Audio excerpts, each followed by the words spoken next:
Welcome to Ruma village story. দেখো এখানে দেখো বেরিয়ে পড়েছি। দেখো আজকে বাবার বাড়িতে যাব আর বোনের বাড়িতে যাব। প্রথমে বোনের বাড়িতে আমি আর তোমাদের দাদা ভাই চলে যাচ্ছি।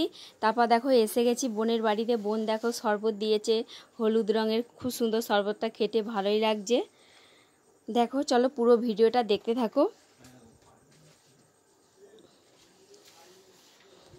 বেশ ঠান্ডা ঠান্ডাই লাগছিল শরবতটা খেতে, ভালো। তারপর দেখো এখানে আমাদেরকে খাবার দিয়েছে। দেখো পকোড়া দিয়েছে, ডিম সিদ্ধ করেছিল আর সস দিয়েছে। বসে আমরা ওইগুলো খেয়ে নিচ্ছি।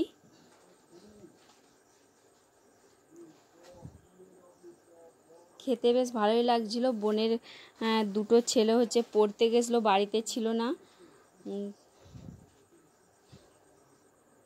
দেখো তারপর ওদের বাড়ি থেকে খাওয়া দাওয়া করে তারপর চলে যাব এবার আমরা মায়ের বাড়িতে। দেখো ওদের গাছে শিউলি পাতা আমি নিয়ে আসছি, সামনেই শিউলি পাতার গাছ আছে। তারপর এসে গেছি দেখো মায়েদের বাড়িতে।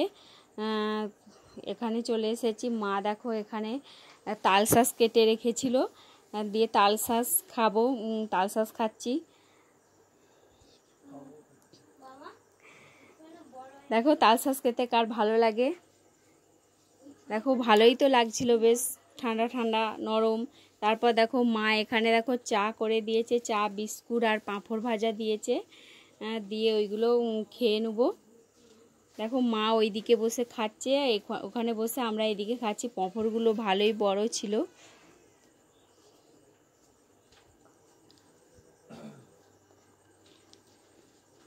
চা আর পাঁপড় ভাজা খেয়ে তাড়াতাড়ি তারপর বাড়ি চলে এসেছি।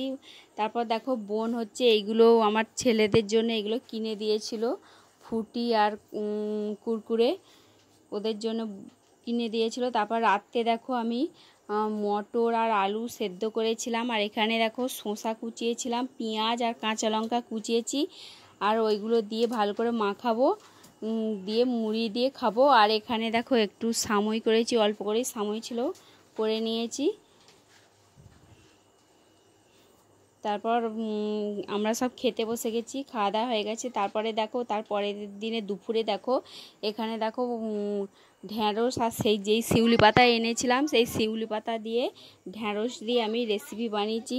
ভালোই খেতে লাগছিল, তেতো তেতো ভাব, কেন শিউলি পাতা খেলে ভালো। বেশি কিছু আইতে নয়, লবণ আর হলুদ গুঁড়ো দিয়ে রান্না করেছিলাম। শিউলি পাতার তেতো ভাব, ঢ্যাঁড়সগুলো মায়ের বাড়ি থেকেই নিয়ে এসেছিলাম। কেমন লাগলো বন্ধুরা ভিডিওটা? যদি ভালো লেগে থাকে তো লাইক করো, কমেন্ট করো, শেয়ার করো। দিয়ে আমরা দেখো দুপুরে এখানে খেতে বসে গেছি। আলু সেদ্ধ করেছিলাম আর ডাল করেছিলাম, দিয়ে শিউলি পাতা দিয়ে ঢ্যাঁড়স করেছিলাম, দিয়ে সবাই মিলে এখানে খেতে বসে গেছি।